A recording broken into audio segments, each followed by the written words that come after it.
Dubro Suspicion Files.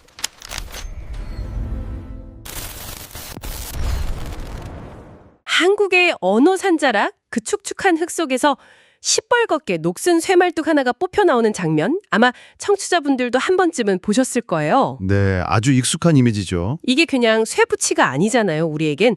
거의 민족의 정기를 끊으려 했던 일제의 저주, 바로 그 상징으로 딱 각인되어 있으니까요. 맞습니다. 그런데 오늘 우리가 살펴볼 쇠말뚝의 새 얼굴이라는 이 심층 분석 보고서는요. 이 쇠말뚝에 대한 훨씬 더 복잡하고 다층적인 이야기를 들려주고 있어요. 네, 바로 그 점이 흥미로운데요. 우리가 너무나 당연하게 그리고 어쩌면 너무 단순하게만 알고 있던 그 쇠말뚝 신화에 정면으로 질문을 던지는 거죠. 네, 맞아요. 특히 모든 이야기의 시작을 2010년 전남 무안에서 벌어진 아주 기이하고 충격적인 한 사건에서 찾고 있다는 점이 아주 흥미롭습니다. 바로 그 지점이에요. 오늘 저희는 이 무안 사건이라는 미스터리에서 출발해서요. 우리가 일제의 저주라고만 믿어왔던 쇠말뚝에 숨겨진 세 가지 얼굴, 그러니까 식민지의 저주, 근대의 측량, 그리고 우리에게조차 잊혀졌던 토착신앙, 염승의 흔적까지 한번 깊이 파고 들어가 보려고 합니다. 네, 한번 제대로 파헤쳐 보시죠. 그럼 먼저 2010년 전남 무안의 흰세례 마을에서 벌어진 그 이상한 사건부터 들여다보죠. 네, 마을 뒷산에서 묘를 이장하던 중에 쇠말뚝이 발견됐는데 그 위치가 정말 상상을 초월했어요. 어디였죠? 우리가 흔히 생각하는 그런 산 정상이 아니고요. 여러 조상 묘 내부, 심지어 유골의 두개골 부위에서 수백 개의 쇠말뚝이 쏟아져 나온 거예요. 수백 개요. 두개골에서요? 네. 바로 그 지점이 이 사건을 아주 특이하게 만들어요. 이건 우리가 알던 일제 풍수 침략설의 논리와는 완전히 어긋나는 현장이었거든요. 아, 어떻게 다른가요? 국가적인 차원에서 민족의 정계를 끊는 그런 거대한 행위라고 보기엔 너무나 사적이고 또 특정 가문의 묘소에만 집중되어 있었죠. 듣고 보니 그렇네요. 보통은 백두대간의 어느 혈자리에 박았다 이런 식이잖아요. 그렇죠. 근데 이건 너무나 개인적인 묘를 타겟으로 한 거군요. 네. 상식적으로 생각해봐도 일제강점기 일본인들이 한반도 시골 마을에 이름 없는 개인 묘소까지 일일이 찾아다니면서 수백 개의 말뚝을 박는다. 이건 현실성에 떨어져요. 확실히 그렇죠. 이건 국가 단위의 체계적인 행위라기보다는 뭔가 다른 목적을 가진 행위라는 걸 아주 강하게 시사하죠. 당연히 마을은 발칵 뒤집혔겠네요. 네, 난리가 났죠. 가뜩이나 마을에 안 좋은 일들이 좀 있었다는데 이런 흉물이 나오니까 모든 불행의 원인을 이 일제의 저주 탓으로 돌리기 시작한 거고요. 네, 그렇게 된 거죠. 그런데 이 미스터리의 진짜 반전은요. 용의자가 외부인이 아니라 바로 그 마을 주민인 장의사 양 씨로 지목되었다는 점이에요. 네, 바로 그 지점이 이 사건의 본질을 꿰뚫는 열쇠가 돼요.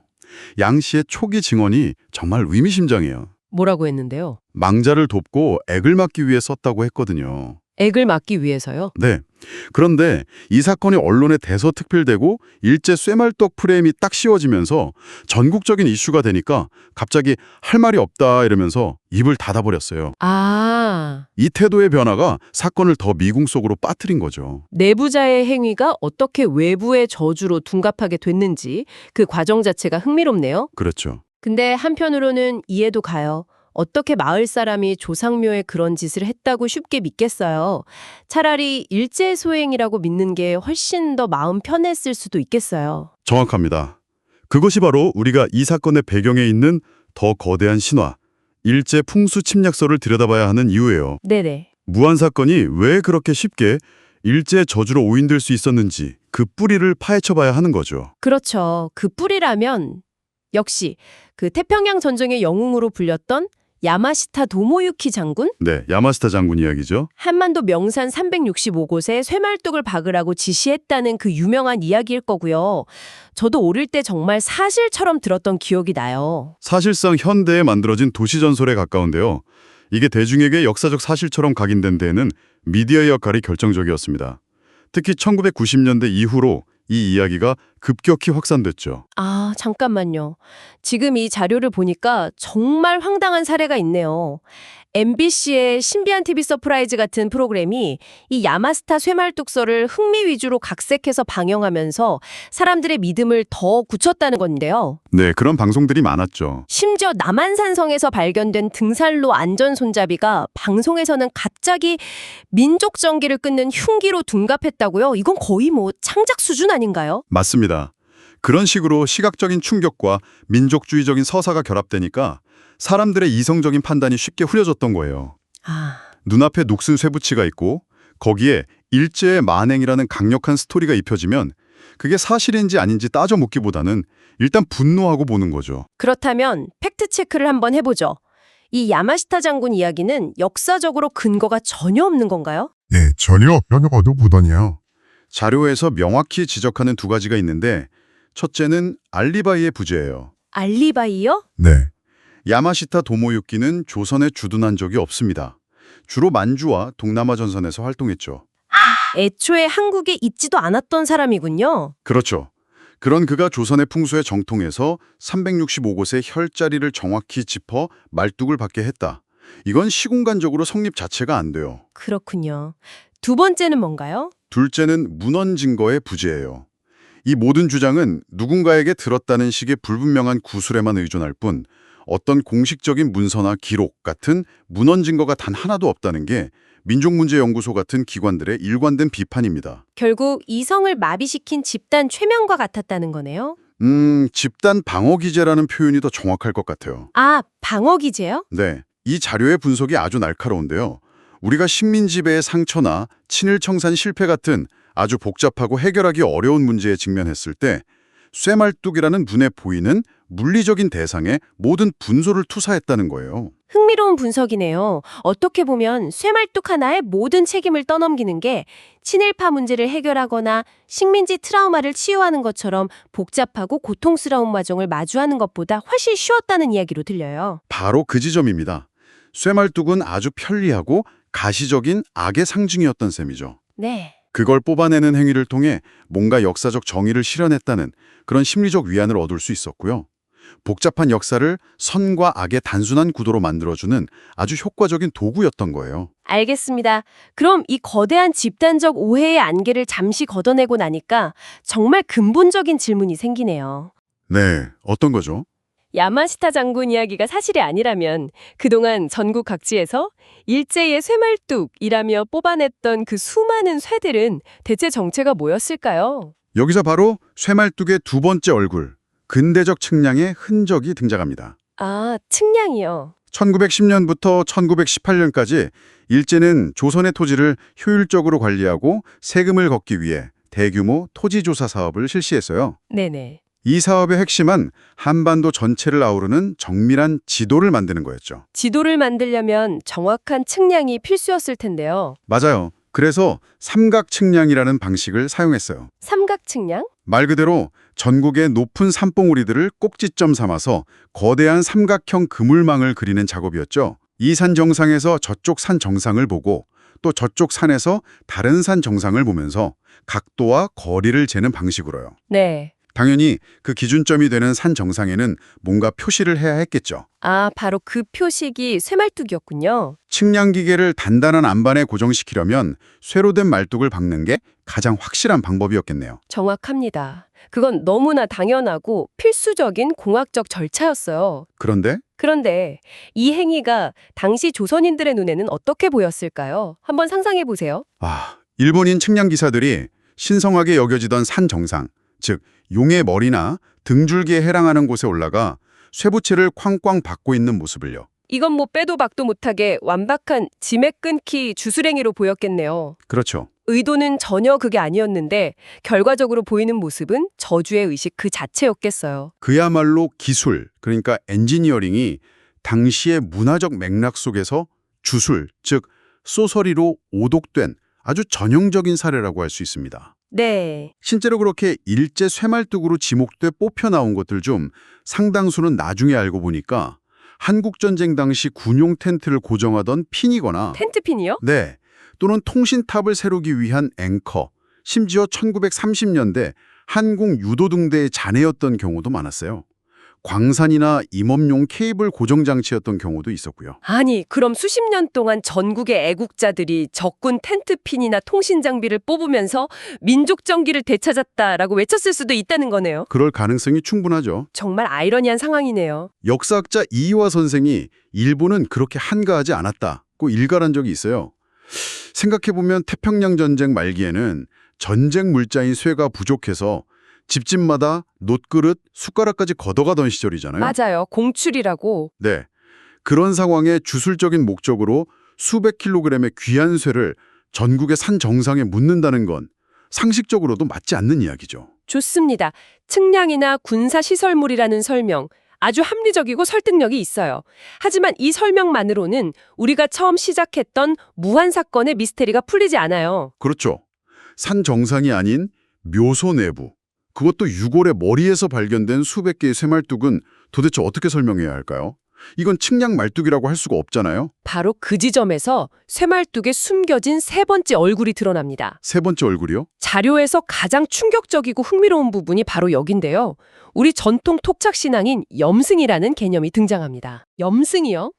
처음 들어보는 단어인데 한자로 된 이름인가요? 네. 누를 염, 이길 승자를 써요. 말 그대로 사악한 기운이나 귀신 혹은 넘치는 기운을 주술적인 힘으로 눌러서 이긴다는 뜻입니다. 아, 기운을 누른다. 네. 땅에 부족한 기운을 북돋워주는 걸 비보풍수라고 한다면 염승은 그 반대로 너무 과하거나 해로운 기운을 강제로 억누르는 일종의 강력한 주술적 처방인 셈이죠. 구체적으로 어떤 경우에 이런 염승 행위를 했던 건가요? 묘지 안에서 발견된 것과 관련이 있을 것 같은데요. 정확합니다. 자료에 따르면 조상의 묘자리가 좋지 않아서 집안의 우환이 끊이지 않거나 혹은 망자가 객사를 하는 등 험하게 죽었을 경우에 이런 행위를 했다고 해요. 아, 그 시신이나 원혼이 살아있는 후손에게 해를 끼치지 못하도록 막기 위해서요. 네. 그래서 관이나 시신 위에 쇠말뚝이나 칼 같은 날카로운 것을 박는 풍습이 있었다고 합니다. 이걸 채백을 가둔다. 아, 채백을 가둔다. 시신에 넋을 가둔다는 말이군요. 와. 네, 바로 그겁니다. 그렇다면 무안의 묘지 속 쇠말뚝은 바로 이 염승, 의식의 결과물일 가능성이 매우 높다는 거군요. 그렇죠. 일제의 저주가 아니라 바로 우리 조상들이 했던 주술의 흔적이라는 거고요. 그렇습니다. 이 관점에서 보면 처음엔 미스테리했던 그 장의사 양 씨의 말이 완전히 새롭게 해석돼요. 뼈를 맞추고 액을 막으려 했다는 그 말이요. 네, 그건 어설픈 변명이 아니라 가문의 우환을 막기 위해 흉하게 죽은 망자에게 침을 놓는 주술적 처방을 해냈다는 어쩌면 그 나름의 직업적 소신을 담은 고백이었을 수 있다는 거죠. 정말 엄청난 아이러니네요. 마을 공동체 내부의 불안을 해소하기 위한 전통적인 방어 기제. 그러니까 염승 행위의 결과물이 시간이 한참 흐른 뒤 후대에는 외부의 공적, 즉 일제의 저주로 오인되어서 네, 뽑혀나가는 거죠. 그런 역사적 춘극이 벌어진 셈이라나요. 맞아요. 조상이 후손을 위해 박은 액막이 쇠말뚝이 후손에 의해 민속의 원수가 박은 저주의 쇠말뚝으로 둔갑하여 파헤쳐진 것이죠. 이건 우리가 설명할 수 없는 불행이나 흉물을 마주했을 때 그것을 우리 내부의 어떤 전근대적인 모습이나 모순으로 인정하기보다는 외부의 절대악 탓으로 돌리려는 경향이 있음을 보여주는 아주 상징적인 사건입니다. 자, 그럼 오늘 분석을 정리해봐야겠네요. 우리는 쇠말뚝이라는 하나의 사물을 통해 세 가지 다른 얼굴을 봤어요. 네, 처음엔 식민지의 상처 속에서 강력한 신화로 살아남은 일제의 저주인 줄 알았죠. 네, 첫 번째 얼굴이었죠. 알고 보니 그중 상당수는 제국의 효율적인 통치 기술이었던 근대적 측량의 흔적이었고요. 두 번째 얼굴. 그리고 마침내 무한 사건의 진실에 다가가니 우리 내면의 불안과 공포가 낳은 토착신앙, 염승의 결과물이라는 얼굴까지 드러났어요. 정말 흥미로운 여정이었습니다. 여기서 우리는 마지막으로 가장 깊은 질문을 던져봐야 합니다. 어떤 질문일까요? 그렇다면 우리는 왜 이토록 쇠말뚝 신화에 집착해 왔을까요? 아, 이 자료는 몇 가지 심층적인 함의를 제시해요. 첫째는 트라우마의 치유 욕구예요. 쇠말뚝을 뽑는 행위는 눈에 보이지 않는 식민지의 상처를 물리적으로 제거하고 정화하는 일종의 치유의 의식과 같은 역할을 했다는 거죠. 두 번째는 풍수적 세계관의 지속이군요. 땅을 단순한 흙이 아니라 살아있는 유기체로 보는 세계관이 과학의 시대인 지금도 여전히 우리 무의식에 강력하게 작동하고 있다는 증거? 라는 분석도 흥미로워요. 그리고 마지막 세 번째가 책임의 전가입니다. 책임의 전가? 네, 무한 사건에서 봤듯이 공동체에 닥친 불행의 원인을 내부의 모순에서 찾기 시작하면 공동체가 분열될 수 있잖아요. 그렇죠. 껄끄럽죠. 그 대신 외부의 절대악 탓으로 돌리는 것이 공동체의 결속을 해치지 않으면서 문제를 설명하는 가장 손쉬운 방법이었던 거죠. 그게 훨씬 편리한 방식이었겠네요. 우리 안의 문제를 들여다보는 건 고통스럽지만 외부의 적을 설정하고 함께 분노하는 건 쉽고 심지어 짜릿하게까지 하니까요. 바로 그겁니다. 쇠말뚝은 그 모든 복잡한 감정과 역사적 과제를 담아내기에 너무나 완벽한 상징물이었던 거예요. 이 자료는 이렇게 결론을 내리고 있어요. 진정한 역사 바로 세우기는 땅에서 녹슨 쇠붙이를 뽑아내는 행위가 아닐 것이하고요. 네. 오히려 그 쇠붙이에 우리가 무엇을 투영해 왔는지, 우리의 어떤 두려움과 맹목적 민족주의, 그리고 아직 청산되지 않은 식민지의 그림자를 거기에 덧씌워 왔는지를 이성적으로 직시하는 것에서 시작되어야 한다고요. 아주 중요한 지적이라고 생각합니다. 자, 이제 이 질문을 청취자 여러분께 던지며 마무리할까 해요. 무한의 무덤 속 쇠말뚝은 어쩌면 일제가 우리에게 건 저주가 아니라 우리가 스스로의 불안을 잠재우기 위해 박아넣었던, 그리고 이제는 스스로 뽑아내야 할 우리 내면의 모순 아니었을까요?